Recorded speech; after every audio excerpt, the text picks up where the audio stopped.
Episode 3 के starting में सानी को हॉस्पिटल में ले आए थे और ह्यून बाहर बैठी हुई थी।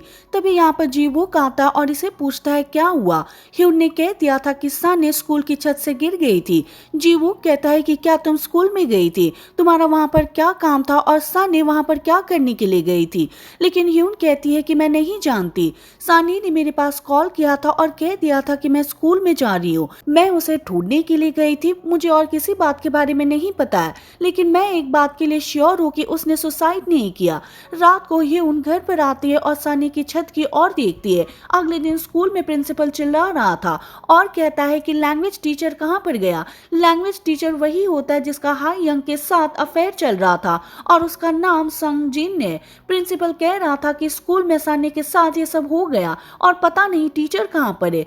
बाद में सबको ब्लेम कर रहा होता है कि तुम्हारी वजह से ऐसा हुआ है। एक टीचर खड़ी होती है, चिल्लाने लगती है और कहती है कि हमने क्या किया है। बाद में इसके पास आती है, आर्गुमेंट करने लगती है।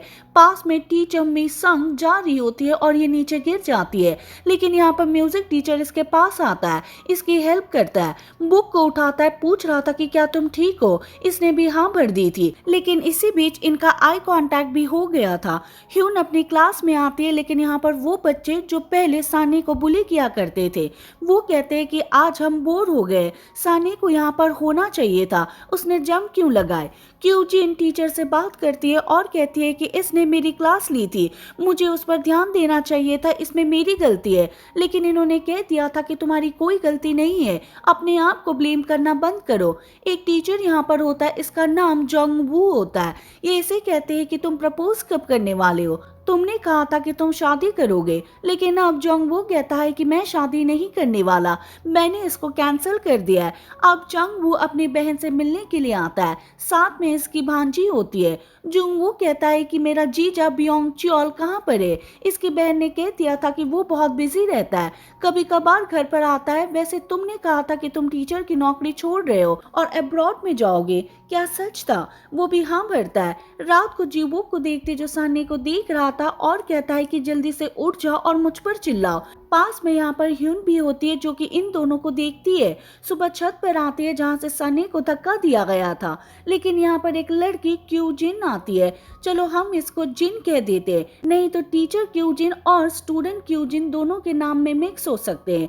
ह्यून इससे पूछती है कि तुम कौन हो। इसने कह दिया था कि मेरा नाम जिन है, मैं इस क्लास में हूँ, मुझे पता है कि तुम यहाँ पर क्या कर रही हो, तुम यहाँ पर एविडेंस ढूंढ रही हो, लेकिन मुझे किसी पर डाउट है और ये काम हाई यंग ने किया होगा। उसी ने सानी को धक्का दिया होगा क्योंकि वो उसे बुली किया करती थी और आज 2-3 दिन हो गए वो स्कूल में नहीं आई, वो गायब हो गई है। फिर दोनों अपनी क्लास की ओर आ रहे थे। जिन अभी बातें करने लगती है, लेकिन ह्यून रोकती है और कहती है कि अब तक सानी जिंदा है, वो मरी नहीं है, तुम ऐसी बातें क्यों कर रही हो। बाद में चुप हो जाती है। लेकिन तभी सामने क्लास प्रेसिडेंट जून सन को देखती है, इसके चश्मे को देखती है, चश्मे को उतारती है और कहती है कि चश्मा तुम्हारे पास कैसे आया। लेकिन जब पहन कर देखती है तो इसे पता चलता है कि ये तो नॉर्मल चश्मे हैं। जुंगवू अपनी सीट पर आता है, लेकिन यहाँ पर चश्मे को देखता है। पास में क्यूजिन बैठी हुई थी, इसे पूछता है कि क्या ये तुम्हारा है, लेकिन वो मना कर देती है। बाद में इसको दिखा रहा होता है। क्यूजिन चश्मे को चेक करती है, लेकिन अगले ही पल बाद में इसको दे देती है और कहती है कि तुम ये पहन लो, तुम पर अच्छे लगेंगे। जुंगवू फिर ऐसा ही करता है, चश्मे पहन लेता है। लेकिन तभी सामने एस लाइन को देखता है, इसे नहीं पता होता है कि ये क्या है। तभी अब जीवुक भी आता है, इसको भी देखता है और इस पर कई एस लाइन होती है। इसे देखकर डर जाता है और चश्मे उतार देता है। जीवुक सानी का जिक्र कर रहा होता है। क्यूजिन कहती है कि मुझे माफ कर देना, मुझे उस पर ध्यान देना चाहिए था, मुझे नहीं पता था कि वह सुसाइड कर सकती है। लेकिन जीवुक कहता है कि उसने सुसाइड नहीं किया। वैसे जो उसे बुली किया करते थे वो कहाँ पर है, क्या वो स्कूल में आए। लेकिन इसने कह दिया था कि नहीं, वो तो गायब हो गए। बाद में फोटो को दिखाता और कहता है कि ये कौन है। हालांकि इस लड़के का नाम जीवॉन होता है। अगले सीन में जीवॉन के पास आता भी है और कहता है कि मैं सीधे पॉइंट पर आता हूँ, तुम्हारा सनी के साथ क्या रिलेशन था। लेकिन जीवॉन ने कह दिया था कि कुछ भी नहीं। जीवो फोटो को दिखाता है और कहता है कि फिर ये सब क्या था, साथ में जाना आना डेट करना। जीवॉन कहता है कि मैं ये सब नहीं चाहता था, उसने मुझे करने के लिए कहा था, हम होटल में गए थे। जीवो पूछता है कि तुमने वहां पर क्या किया। जीवॉन कहता है कि क्या मुझे ऑनेस्ट होना चाहिए, हमने किस की थी। हालांकि मैं ये सब नहीं चाहता था। मैंने उसे रोकने के लिए कहा लेकिन वो तो कुछ और ही चाहती थी। जी वो कहता है कि जब तुम शॉप में गए थे क्या कुछ अजीब हुआ था। वो भी याद करता है और कह देता है कि वो किसी चीज को ढूंढ रही थी और वहां से भाग गई। जी वो पुलिस स्टेशन में होता है, फुटेज को देख रहा था और यहाँ पर हाई यंग को देखता है उसने कैसे सानिया के पर्स को ले लिया था और भाग गई थी। और भी हाई यंग की फुटेज को देखता है। एक फुटेज में हाई यंग डार्क प्लेस के अंदर आ गई थी। अगले सीन में जुंग वू को देखते जो अपने घर पर होता है, साथ में इसकी बहन होती है, इसका जीजा भी होता है। तीनों साथ में खाना खा रहे थे। जुंग वू यहाँ इनके ऊपर एस लाइन को देखता है। इसकी बहन के ऊपर भी 2-3 लाइन होती है और बियोंग च्योल के ऊपर तो कई सारी होती है। जुंग वू पहले फॉर्मली बात कर रहा था लेकिन बियोंग च्योल ने कह दिया था कि ऐसा करने की जरूरत नहीं है। वैसे मैंने सुना कि तुम वेडिंग नहीं कर रहे हो, तुमने इसे कैंसिल कर दिया। आखिर हुआ क्या था? इसने कह दिया था कि वो किसी और के साथ सोई थी। ये सुनते ही दोनों चुप हो गए थे। बाद में दोनों लिफ्ट में होते। जुंगवू अब इस एस लाइन को देखी जा रहा था। बाद में नीचे आ गए थे। बियोंग च्योल काम की बातें कर रहा था लेकिन जुंगवू अब भी इसके एस लाइन को देख रहा था। फिर लिफ्ट में आते हैं। बियोंग च्योल 4th नंबर वाले बटन को दबाता है लेकिन बाद में कहता है कि मैं नशे में हूँ और नंबर 6 बटन दबा देता है। हालांकि जब बियोंग च्योल का ध्यान नहीं होता तब जुंगवू नंबर 4 बटन को दबा देता है और बाद में देखता भी है कि यहाँ पे एक रूम के अंदर एस लाइन जा रही होती है। लिफ्ट से बाहर जाने वाला होता है लेकिन बियोंग च्योल रोक लेता है और कहता है कि तुम कहाँ पर जा रहे हो, ये हमारा फ्लोर नहीं है। जी वूक अपने बॉस से आर्गुमेंट कर रहा होता है क्योंकि बॉस ने कह दिया था कि हम तुम्हारी भतीजी की जांच नहीं करेंगे क्योंकि उसने सुसाइड कर लिया है। लेकिन जी वूक कहता है कि मैं इस बात के लिए श्योर हूँ कि उसने सुसाइड नहीं किया। बॉस कहता है कि मैं कुछ नहीं कर सकता, ऊपर से मुझ पर प्रेशर पड़ा हुआ है और वैसे भी स्कूल फाउंडेशन वाले यही बात कर रहे हैं कि उसने सुसाइड किया है। जी वो उसे पूछता है कि अगर तुम्हारे अपनों के साथ ये सब होता क्या तुम फिर भी ये सब करते। जी वो सनी के फोन को देखता है लेकिन इसको नहीं पता होता है इसका पासवर्ड क्या है। जोंग वो अपने स्कूल में आता है, सभी टीचर्स को देखता है। इसे पता चल गया था कि किस टीचर का किसके साथ अफेयर चल रहा है। हालांकि क्यों जिनके ऊपर कोई एस लाइन नहीं होती। बाद में इसे पूछ लेता है कि अगर आपको किसी तरह पता चल गया कि कोई आपको धोखा दे रहा है तो आप क्या करोगी। वो भी सोच कर ये कहती है कि मैं ड्रामेटिक वे में सब कुछ देखूंगी, स्टार्टिंग से लेकर लास्ट तक, ताकि मैं एंजॉय कर सकूं। और बाद में हंसने लगती है। रात को जोंगबू अपनी बहन और भांजी के साथ घर पर आता है लेकिन सामने एक पैकेज को देखता है जो 406 रूम नंबर का होता है। जोंगबू कहता है कि मैं वहां पर रख कर आता हूँ। बाद में इस रूम नंबर के सामने आता है और ये रूम नंबर वही होता है जहाँ पर बियोंग च्योल की एस लाइन जा रही थी। एक लड़की फोन पर बात करते हुए यहाँ पर आ रही थी लेकिन ये छिप जाता है। लड़की फोन पर बात करती है और पूछती है कि क्या पैकेज तुमने पहुंचाया। बियोंग च्योल फोन में हाँ भरता है। रात को जुंगवू और साथ में इसकी बहन अपने लीड पेरेंट्स को रिस्पेक्ट देते हैं। फिर इनके पास को लेकर एक लंबी बातचीत होती है और ये रो पड़ते हैं। अगले दिन स्कूल में सभी वो फोटो देख रहे थे जहाँ पर हाई यंग और साथ में टीचर संग जिन का अफेयर चल रहा था। अगले दिन पार्किंग एरिया में पुलिस आ जाती है क्योंकि यहाँ पर सुंग जिन ने सुसाइड किया है। एक सुसाइड नोट भी होती है कि कैसे मेरा और हाई यंग का अफेयर चल रहा था, मुझे इसके लिए माफ कर देना लेकिन मैं जीने के लायक नहीं हूँ, मैं अपने आप को मार रहा हूँ। इनको बताया गया था कि बॉडी को पड़े हुए यहाँ पर 2-3 दिन हो गए। हालांकि जीवो को डाउट होता है और कहता है कि मुझे नहीं लगता है कि ऐसा है क्योंकि संग जिन के गाड़ी को ठीक से पार्क नहीं किया हुआ था, इसने गाड़ी को बीच में पार्क किया हुआ है। ह्यून और जिन भी कहीं पर जा रहे थे लेकिन सामने जुंग सुन को देखते और बाद में जिन से पूछ लेती है कि हम खाने के लिए जा रहे, क्या तुम चलोगे। जुंग सुन भी हाँ भर देता है। जिन पूछती है कि क्या है, पहले तो तुम मना कर देते थे लेकिन आज क्या हुआ, क्या तुम मुझ में इंटरेस्टेड हो। लेकिन वो कुछ नहीं कहता। बाद में कहती है कि तुम ह्यून में इंटरेस्टेड हो। फिर ये स्माइल करता है। अभी तीनों बाहर आते हैं लेकिन गाड़ी में अब जी वो बैठा हुआ था जो ह्यून को कहता है कि गाड़ी में बैठ जाओ। जिन को लगता है कि ये कोई और होना चाहिए। बाद में इसे आर्गुमेंट करने लगती है और कहती है कि हम पुलिस को बुलाएंगे। जी वो कहता है कि ठीक है। बाद में अपने आईडी कार्ड को दिखाता है और कहता है कि पुलिस आ गई है। ये देखने के बाद जिन कुछ नहीं कहती। बाद में ह्यून जीवुक के साथ होती है। जीवुक सवाल पे सवाल पूछे जा रहा था जो चश्मे के बारे में होता है। वो भी बताते हैं कि चश्मे जुंगमिन के पास भी थे, लेकिन ह्यून कहती है कि मैं आपको कुछ नहीं बता सकती, पहले तुम चश्मे ले आओ। अगले सीन में जुंगवू को देखते जो बियोंग चियोल को देखे जा रहा था, बाद में इसको फॉलो करता है। बियोंग चियोल एक होटल के अंदर आ जाता है। यहाँ पर जुंगवू कई एस लाइन को देखता है, लेकिन ये सिर्फ बियोंग चियोल को देखे जा रहा था।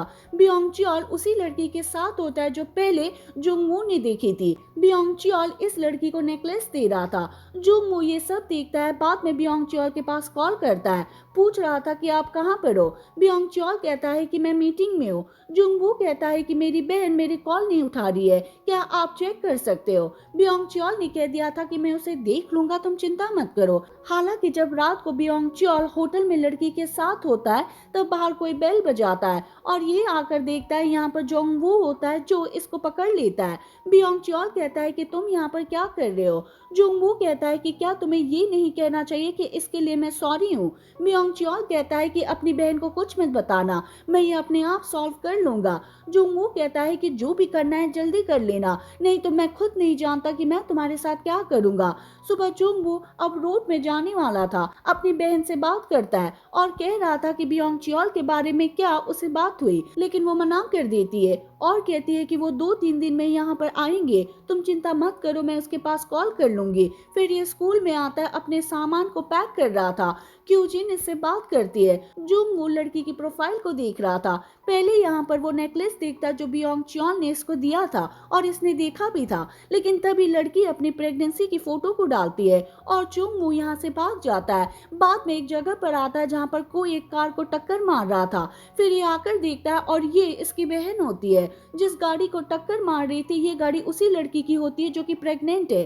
तभी बियोंग चियोल यहाँ पर आता है, लेकिन इसकी बहन के पास नहीं जाता, उस लड़की के पास जाता है जो कि प्रेग्नेंट होती है। इसे हक कर लेता है और कहता है कि क्या तुम ठीक हो। लड़की ने बता दिया था कि पता नहीं ये कौन है और आकर मुझे यहाँ पर मारने लगी। जुंगवू बियोंग चियोल के पास आता है, इसको मारता है, लेकिन इसकी बहन चिल्लाती है, चुप होने के लिए कहती है। बाद में सच्चाई बताती है कि ये कौन है, इसका नाम टेसेक है और ये उस लड़की का हस्बैंड है। मैं केवल इसकी मिस्ट्रेस हूँ। इसे लग रहा था कि मैं इसकी प्रेग्नेंट वुमेन को नुकसान पहुंचाऊंगी, इसीलिए मेरे साथ रह रहा था। बाद में यहाँ पर ये सीन याद करती है कि बियोंग चियोल ने मेरे पास कॉल कर दिया था और कह दिया था कि अब जुंगवू मेरे और टेसेक के बारे में जानती है, अब तुम देख लेना तुम क्या करोगी। रात को जीवो को देखते जो पुलिस स्टेशन में होता है, सुंगजिन के सुसाइड लेटर को देख रहा था, लेकिन तभी घर पर साने के रूम में आता है, कुछ ढूंढ रहा था। रात को ह्यून को देखते जो अपने घर पर जा रही थी, लेकिन यहाँ पर जीवो बैठा हुआ था, एक बुक को दिखाता है और कहता है कि ये सब क्या है, ये सब साने ने बनाया, क्या ये सब चश्मे से रिलेटेड है। ह्यून बाद में इसको बताती है कि ये S9 है, ये किसी भी इंसान के ऊपर होती है और उसको देखकर हम बता सकते हैं कि किसके साथ फिजिकल हुआ था। जो भी इस चश्मे को पहनता है वो ही ये सब देख सकता है। मुझे लगता है कि साने ने किसी को बुली किया होगा और उसने इस साने को धक्का दिया होगा। बाद में हम यहाँ पर एक सीन को देखते हैं, ह्यून साने को देखती है और इसके S9 गायब हो जाती है, यानी कि इसकी डेथ हो गई थी। ह्यून बाद में चिल्लाती है क्योंकि वो क्लास में होती है और ये सब इमेजिनेशन होता है। टीचर भी इसे पूछते हैं क्या हुआ, लेकिन इसने कह दिया था कुछ भी नहीं। फिर अपने दोस्तों के साथ होती है। जुन सन इसे कह रहा था कि क्लास में क्या हो गया था, तुम अचानक से क्यों चिल्लाई थी। जिन कहती है कि ये बहुत ही वीक है, बाद में कहीं पर जाने की प्लानिंग बनाते हैं, लेकिन ह्यून कहती है कि मैं नहीं आ सकती क्योंकि मैं इस होटल में काम करती हूँ। मिसुंग को भी एक टीचर डांट रही होती है क्योंकि टीचर ने काम करने के लिए कहा था, लेकिन मिसुंग ने नहीं किया। हालांकि हम यहाँ पर देखते हैं कि मिसुंग के पास भी चश्मे होते हैं और ये S9 को देख सकती है। ये टीचर को देखती है, मन ही मन स्माइल करती है और कहती है कि यहाँ पर ऐसे इंसान भी है जो कि आज तक फिजिकल नहीं हुए। बाद में सभी कैफेटेरिया में होते हैं और खाना खा रहे थे। मिसुंग यहाँ पर ये बताती है कि मैं क्या बनना चाहती हूँ, मेरा सपना एक्टर बनने का है। बाद में सभी यहाँ पर म्यूजिक टीचर को देखते हैं और कह रहे थे कि बहुत ही हैंडसम है, क्या हमें इसे पूछना चाहिए कि क्या तुम्हारी कोई गर्लफ्रेंड है। हालांकि मिसुंग म्यूजिक टीचर को देखती है, स्माइल करती है, वो भी इसको देखता है। रात को मिसुंग उसी होटल में जा रही होती है जहाँ पर ह्यून काम करती है। जीवू और डोंगसेक ने चार्ट बनाया था और एज्यूम कर रहे थे कि कैसे क्या हुआ होगा। जी वो कहता है कि ये सब चश्मे से रिलेटेड है। जो भी उस चश्मे को पहन लेता है वो देख कर ये बता सकता है कि तुमने किसके साथ इंटीमेट हुए हो। ह्यून होटल में होती है, अपना काम करती है, लेकिन तभी कोई चेक इन करने के लिए आता है। पहले इसे नहीं पता होता है कि ये कौन है, लेकिन बाद में देखती है और ये इसके दोस्त होते हैं। ह्यून इसे कहती है कि तुम यहाँ पर क्या कर रहे हो, ये एक होटल है और तुम अभी भी माइनर हो। जिन कहती है तो क्या हुआ, तुम भी माइनर हो, तुम यहाँ पर क्या कर रही हो। बाद में इसके पास आ गए थे। जिन इसको धक्का देती है ताकि जुनसन को टच हो सके। तभी बाहर कोई चेकिंग करने के लिए आता है। जब जिन आते हुए इसको देखती है तो ये कहती है कि मैंने इसे कहीं पर पहले देखा है, और ये मिसोंग होती है जो रूम में आ जाती है। ये बातें करने लगती है, मैं बहुत लोगों के साथ फिजिकल हुई हूँ, लेकिन किसी भी स्ट्रेंजर के साथ ये सब करके मेरा दिल नहीं भरा, लेकिन जब भी मैं तुम्हें देखती हूँ मैं केवल तुम्हें पाना चाहती हूँ। सुबह ह्यून के दोस्त छत पर होते हैं। जिन यहाँ पर म्यूसुंग को देख लेती है जो जा रही होती है, और बाद में कहती है कि मैं इसे जानती हूँ, ये हमारे स्कूल में काम करती है। मिसुंग अपने रूम में आ जाती है और बाहर की दुनिया को देखती है। जी वो रात को ही उनके पेरेंट्स के केस को देख रहा था कि कैसे एक छोटी लड़की ने पिक्चर ड्रॉप कर दिया था और इसकी मॉम को पता चल गया था कि मेरा हस्बैंड मुझे धोखा दे रहा है, वो किसी और लेडी के साथ सोता है। बाद में उसने अपने हस्बैंड को मार दिया। रात को ह्यून के साथ हॉस्पिटल में होता है, सनी के बारे में बात करता है और कह रहा था कि मैं जानना चाहता हूँ कि उसके ऊपर कितनी एस लाइन है, लेकिन इसने कह दिया था कि मैं नहीं बता सकता, ये उसकी प्राइवेट बातें हैं। हालांकि मैं खुद भी नहीं जानती कि वो कौन है, लेकिन मैं एक बात के लिए श्योर हूँ कि वो हमारे स्कूल में नहीं है। जी वो कहता है कि क्या तुम्हें लगता है कि उस तरह के चश्मे और भी होना चाहिए, लेकिन इसने कह दिया था कि मुझे नहीं पता। फिर जब रात को न्यूज़ देखती है जो कि इसी तरह की होती है, तो अपने आप से सवाल करती है कि क्या चश्मे और भी होना चाहिए। मिसुंग म्यूजिक को सुनती है और म्यूजिक रूम में टीचर के पास आ जाती है जो कि वहाँ पर बैठा हुआ था। अब दोनों बात कर रहे थे। मिसुंग से पूछते हैं क्या आप मुझे मेरे बारे में बता सकते हो। टीचर ने कह दिया था कि मुझे लगता है तुम यहाँ पर लंबे टाइम तक नहीं रहना चाहती, एक एक्टर बनना चाहती हो। मिसुंग भी हंसती है और कहती है तुम सही कह रहे हो, तुम्हें कैसे पता चला। दोनों बहुत ही डीपली चले गए थे, इसलिए इनकी एस लाइन जो कि पहले कहीं और ही जा रही थी अब साथ मिलती है।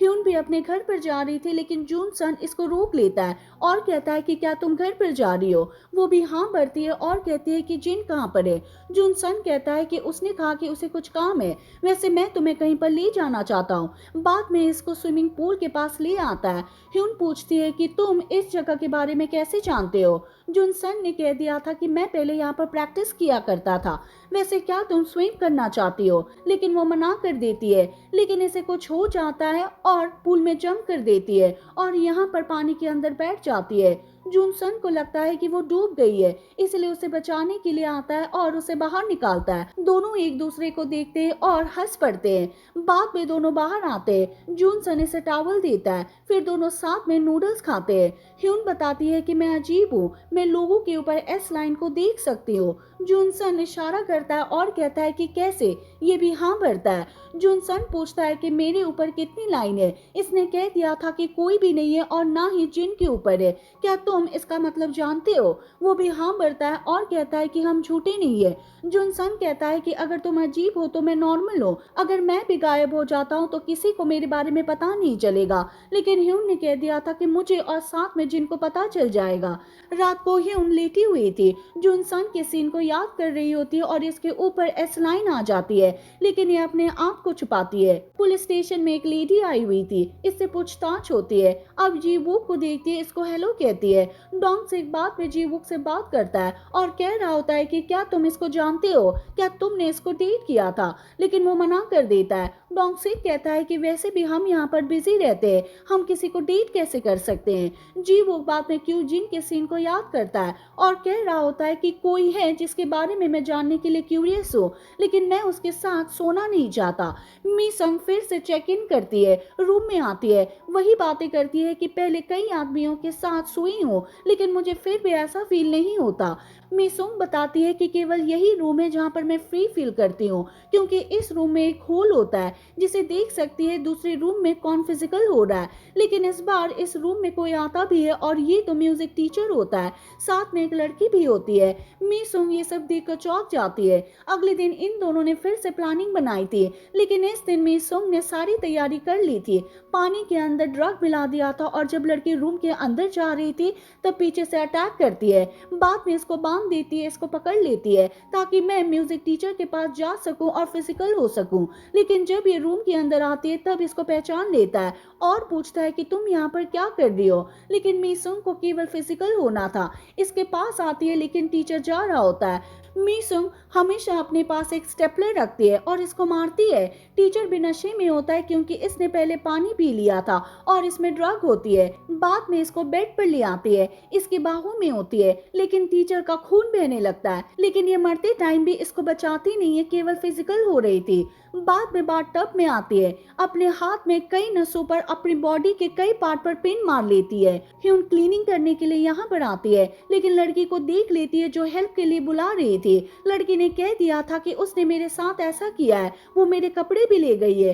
बाद में रूम में आती है और टीचर को देखती है जिसकी डेथ हो चुकी थी। अगले सीन में यहाँ पर पुलिस आती है और बॉडी को देखती है, लेकिन मीसंग के पास चश्मे नहीं होते। जी वो बाहर आकर ह्यून से पूछती है कि यहाँ पर क्या हुआ था। इसने बता दिया था कि ये कौन है और यहाँ पर हर रोज कैसे आया करती थी और चेक इन किया करती थी। जी वो कहता है कि क्या ये चश्मे से रिलेटेड है। वो भी हाँ भरती है। रात को जी वो साने को देखने के लिए आता है, फिर से होटल में आता है। बाथटब को देख रहा था, पहले एक चीज को बाहर ले आता है और जब पानी सूख जाती है तब चश्मे को देखता है और इसको पहन लेता है। और इसी के साथ ये एपिसोड खत्म हो जाता है। हम मिलेंगे नेक्स्ट वीडियो के साथ। Thank you for watching.